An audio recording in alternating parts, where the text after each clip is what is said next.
My cutting-edge BMW made me the undisputed king of the canyon, a blur of modern power and speed. Then, a ghost from the past in a little red Alfa Romeo taught me true humility. The sound of the S-55 engine echoing off the canyon walls was my church. Every pop and bang on the overrun was a hymn.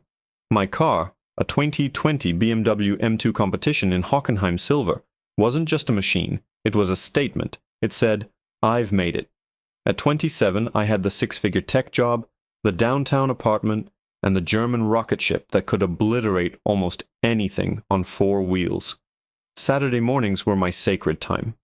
I'd wake up before the sun, grab an espresso, and hit the winding mountain roads an hour outside the city, before the tourists and cyclists clogged them up. This was my domain. This particular Saturday was perfect. The air was crisp, the asphalt was clean, and I had the road all to myself. I was flowing, really in the zone, linking corners together, in a perfect rhythm of braking, turning, and accelerating. The car felt like an extension of my own body. The steering was telepathic, the chassis was perfectly balanced, and the twin-turbo straight six was a monster just begging to be unleashed. I was coming up on a tight hairpin bend, a beautiful decreasing radius corner that I knew like the back of my hand, when my perfect morning was ruined. Out of a scenic viewpoint with no signal and all the urgency of a migrating glacier, pulled a car. It wasn't just a car, it was a relic. A small, boxy, bright red thing that looked like it belonged in a museum, or more accurately, a junkyard. It was an old Alfa Romeo GTV, maybe from the early 70s. It was clean, I'll give it that, but it was ancient. It chugged out onto the road right in front of me, forcing me to stomp on my high-performance ceramic brakes. My Michelin Pilot Supersport screamed in protest, and the seatbelt dug hard into my collarbone. I came to a halt just inches from its rust-free, but still very old bumper. My heart was hammering, a mix of adrenaline and pure, unadulterated rage. I laid on the horn, a long, angry blast that echoed through the valley. The driver didn't even flinch. I could see the back of his head through the rear window, a mess of thin, white hair under a worn tweed flat cap. He was probably 90 years old and deaf as a post. He proceeded to drive at a speed that would get you pulled over for being a public hazard, 30 miles per hour in a 55 zone. On the best driving road in the state, I was trapped. The road was a constant snake of twists and turns, with double yellow lines painted like a permanent barrier between my frustration and freedom. I crept up on his bumper, my LED headlights glaring into his rearview mirror. Nothing. I revved my engine, letting the aggressive rasp of my aftermarket exhaust fill the air. Nothing. He just kept puttering along, his hands at a perfect 10-2 position on the massive thin-rimmed steering wheel, his head barely moving. It felt like a personal insult. Did he not see me? Did he not hear the 405 horsepower beast practically trying to climb into his trunk? Or worse, did he just not care? The arrogance of it was astounding. This was my road, my time. He was an intruder, a fossil clogging up the arteries of automotive passion. My knuckles were white on my Alcantara-wrapped steering wheel. For 10 agonizing minutes I followed him. Every short straight was too short to pass safely. Every corner he took at a snail's pace, braking long before he needed to, his little car leaning over like it was about to tip. Finally, I saw my chance. A slightly longer straight, maybe a quarter of a mile, with a dotted yellow line on my side. It was now or never. I flicked the gear selector to the left, engaging manual mode, and tapped the downshift paddle twice. The engine roared, jumping from a low grumble to a furious scream as the transmission slammed from fourth gear down to second. The car bucked, ready to launch. I swung out into the oncoming lane. The coast was clear. As I pulled alongside the little red Alpha, I glanced over. The old man was looking straight ahead, his face a calm, wrinkled mask. He looked frail, his skin thin as paper, a pair of ancient-looking sunglasses perched on his nose. I couldn't help myself. I gave him a smug, condescending smirk and a sarcastic little wave, the kind you give to a child. I wanted him to know he was an obstacle, an annoyance that I had now conquered. Then I cut back in front of him, and I really cut back in. I left him maybe a foot of space, forcing him to hit his brakes. My rearview mirror was filled with the front of his car dipping sharply. It was a jerk move, I know, but it felt so good. A little punishment for ruining my morning. I floored it, the M2 squatting on its rear wheels and rocketing down the road, leaving the little red shoebox in a cloud of unburnt fuel and indignation. Freedom. I laughed out loud, the tension of the last 10 minutes melting away. I cranked up my music and settled in to enjoy the rest of the empty road ahead. After a few more thrilling corners, a wicked combination of a fast left-hander followed by a tight right, I glanced in my rearview mirror out of habit, expecting to see nothing but empty road. But he was there. The little red Alfa Romeo wasn't a distant speck. It was right there filling my mirror. It was closer than it had any right to be. My smirk vanished. That was impossible. I was doing at least 80 miles per hour through that last section. A 50-year-old car with maybe 130 horsepower couldn't possibly keep up. I must have imagined it, or he must have taken a shortcut I didn't know about. I pressed the accelerator harder, pushing the car toward its limits. The engine howled, and the world outside became a green and gray blur. The next corner was a fast sweeper, and I took it perfectly, a beautiful, controlled four-wheel drift on the very edge of adhesion. I was a seriously good driver. There was no way he could follow me through that. I looked in the mirror again. The red car was still there. It wasn't just there. It was closer now, glued to my bumper as if tethered by an invisible rope. It hadn't drifted. It had simply turned, its narrow tires gripping the asphalt with an impossible tenacity, the body of the car staying almost perfectly flat. My blood ran cold. This wasn't happening. I saw the old man's face in my mirror now. He wasn't looking serenely ahead anymore. He was leaning forward slightly, and the hands that had been calmly at 10 and 2 were now at 9 and 3, gripping the wheel with a focused intensity that sent a shiver down my spine. And then he did something that made my heart stop. He flashed his headlights at me. Once. A short, sharp, demanding flash. It wasn't a friendly hello. It was a challenge. It was the same thing I would do to a slow car in the fast lane. It was a signal that said, "Move over." "Move over," I said to my empty passenger seat, the words a mix of disbelief and contempt. "Move over for you?" The audacity was almost comical. I let out a short, sharp laugh, but there was no humor in it. This wasn't a game. It was a lesson. And this old man was about to get schooled in the brutal reality of modern automotive engineering. I dropped another gear. The car screamed as the revs shot to just shy of the 7,600 RPM redline. My foot went to the floor, pinning my back into the carbon fiber seat. The M2 is a missile, 0 to 60 in 4 seconds. A top speed, limited to 174 miles per hour. It has an electronically controlled, limited slip differential, adaptive M suspension, and brakes that could stop a freight train. It's a product of billions of dollars of German research and development. That little red Alpha was a product of, what, carburetors and leaf springs? It was a rolling fossil. There was no contest. The road straightened out for a moment, and the speedometer climbed with frightening speed. 90, 100, 110 miles per hour. The wind noise was a roar, but over it, the engine was a symphony of controlled violence. I felt the back end get a little light over a crest, a thrilling, momentary loss of gravity before the suspension settled, and the tires bit down again. This was my element. I glanced in the mirror, ready to savor the sight of the little red car dwindling into a forgotten memory. My heart fell into my stomach. It was still there. It wasn't just there. It was gaining. The laws of physics had apparently been suspended for this one geriatric driver. The boxy shape of the GTV was shimmering in the heat haze coming off my exhaust. But it wasn't getting smaller. It was getting bigger. He was closing the gap on a straightaway where I had a 300 horsepower advantage. My confidence began to fray at the edges, replaced by a cold, prickling confusion. How? He couldn't have more power. The car's aerodynamics were comparable to a garden shed. His tires were probably as wide as my bicycle's. Yet here he was. The road began to twist again, and that's where the true nightmare began. I was driving at 10/10ths, on the absolute ragged edge of my ability and the car's limits. I was braking late, turning in hard, feeding in the power as early as I dared, using every electronic aid my car had to offer to keep me on the road.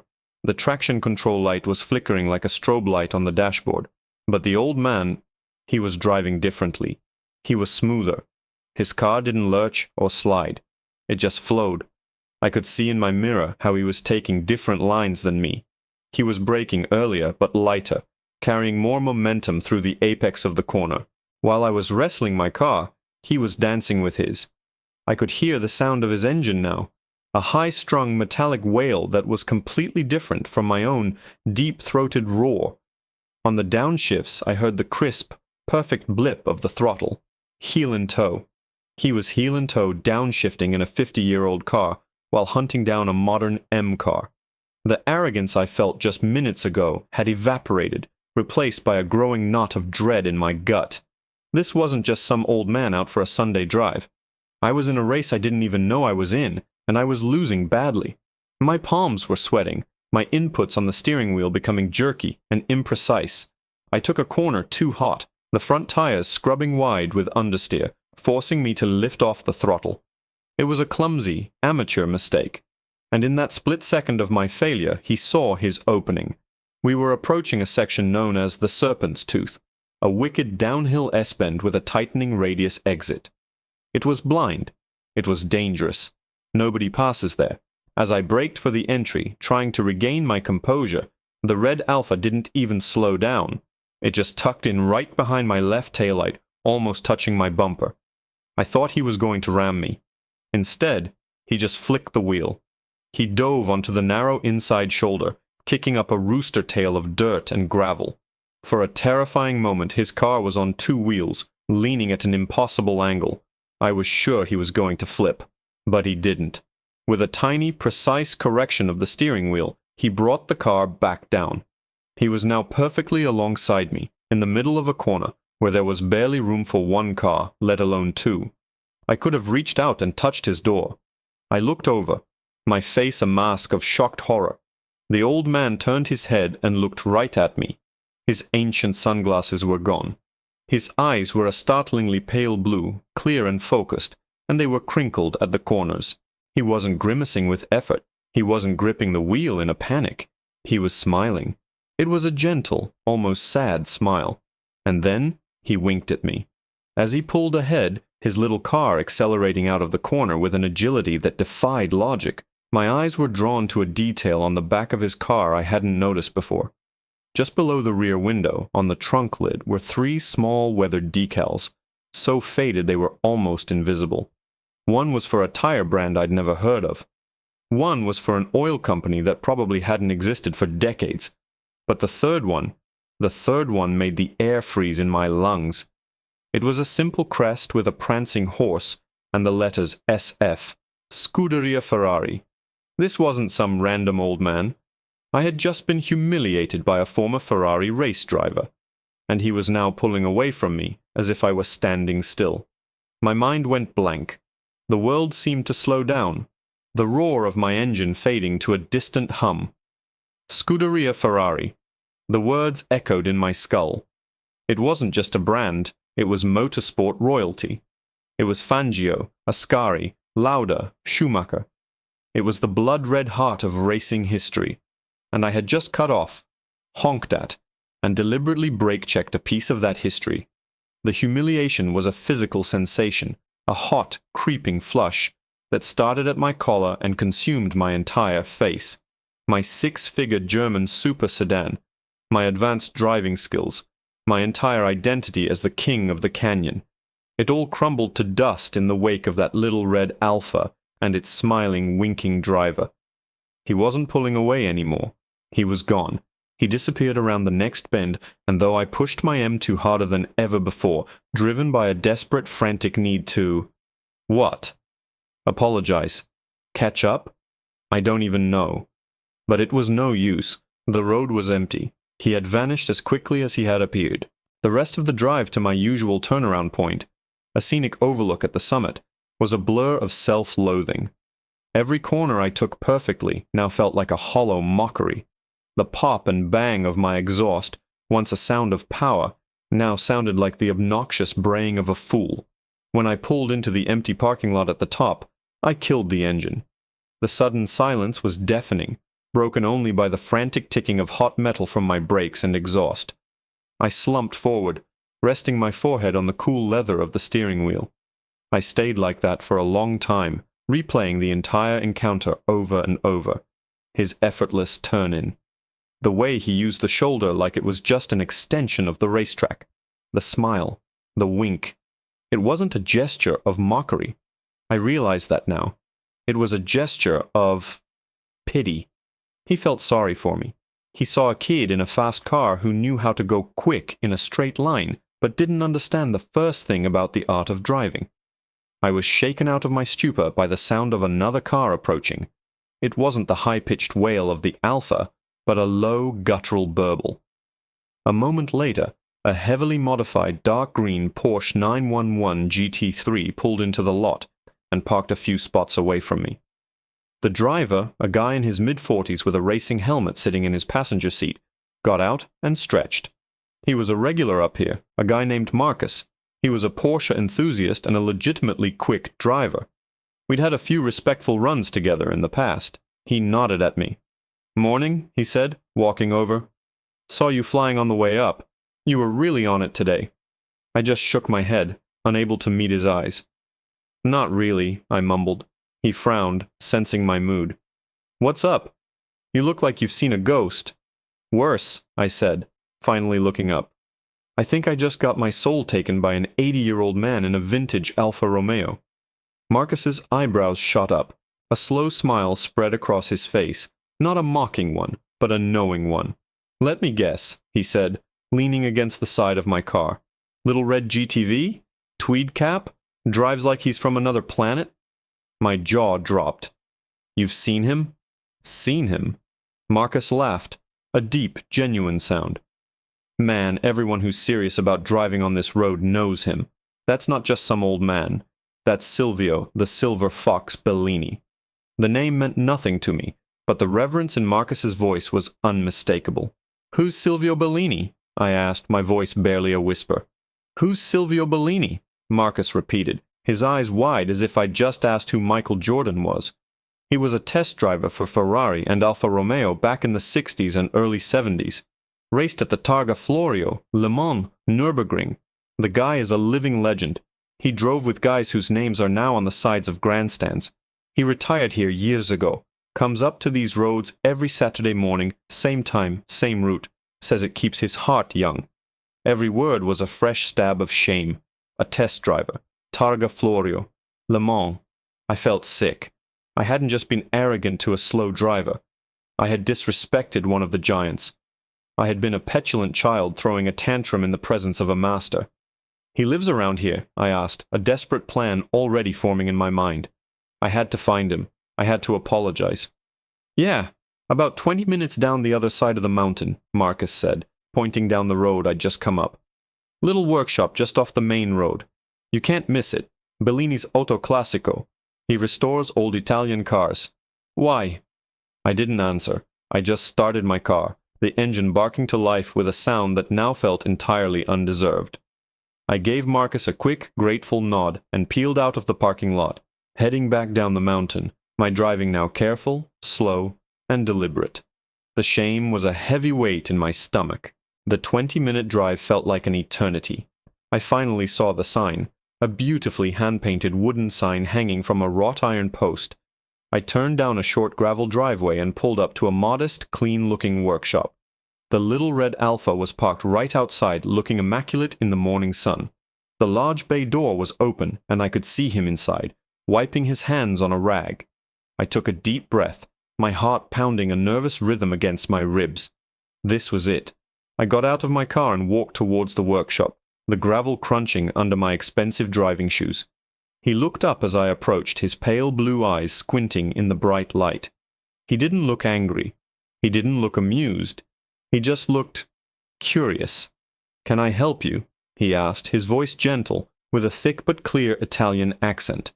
My prepared speech, the one I had rehearsed a dozen times on the drive down, evaporated from my mind. I just stood there, my mouth opening and closing like a fish. Finally, I managed to choke out the words. I'm the guy from the road, in the BMW. I came to apologize. What I did it was unacceptable. I'm so sorry.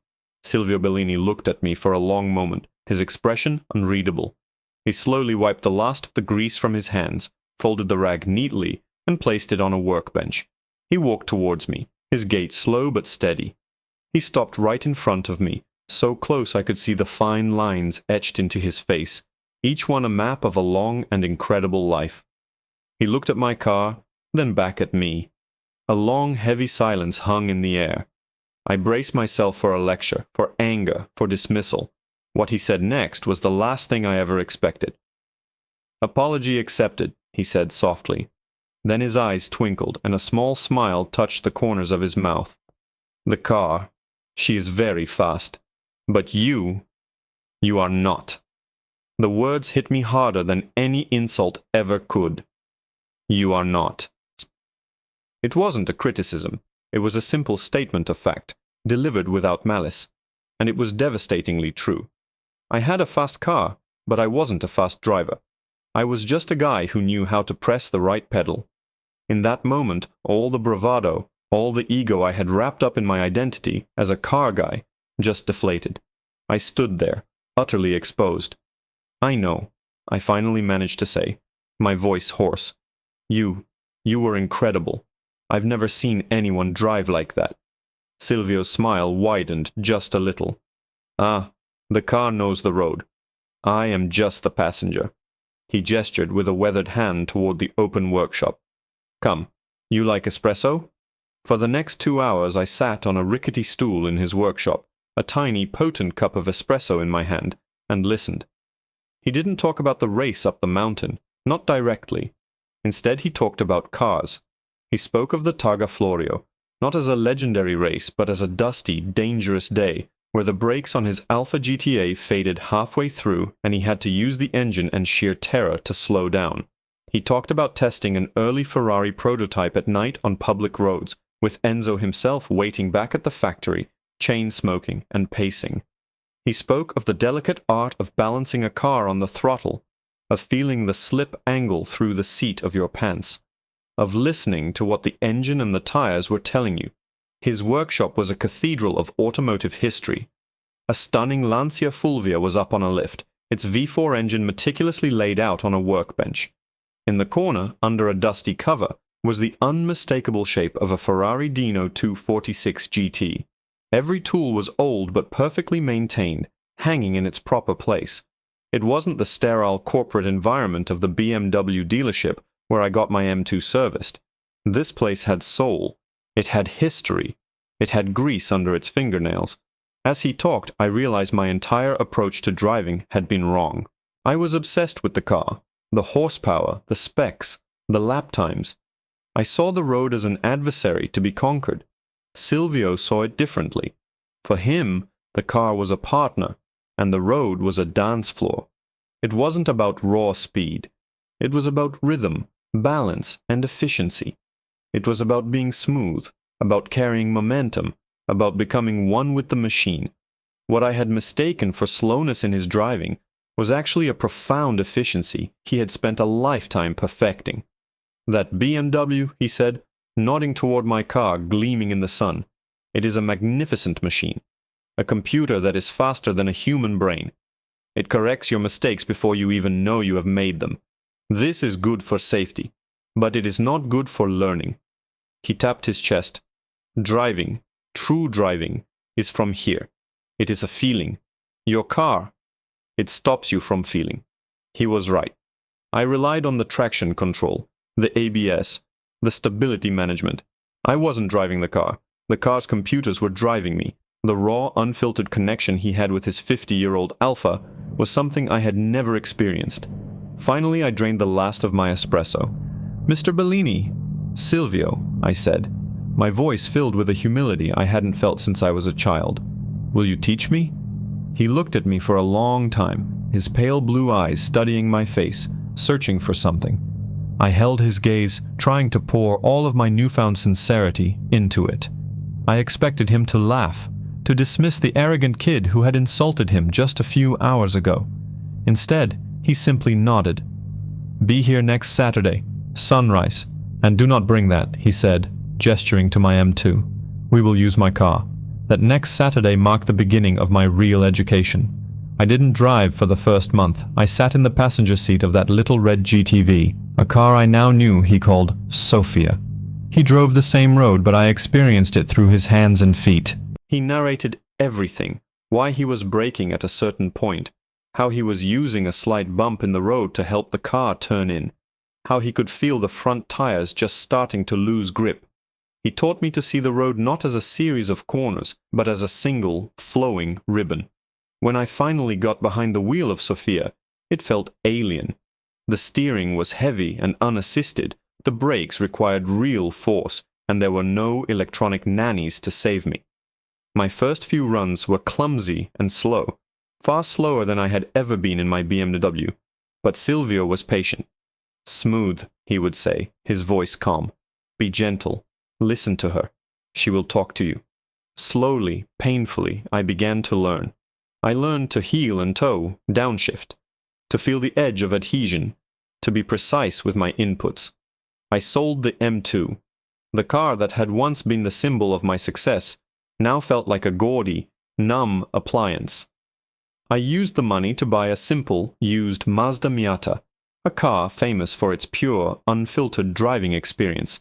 It's been 2 years now. Every Saturday morning, a humble blue Miata and a classic red Alfa Romeo can be seen winding their way up the mountain road. We don't race. We dance. We flow together. A mentor and his student, finding joy not in outright speed, but in the perfect execution of a corner, in the symphony of two finely tuned engines echoing through the canyon.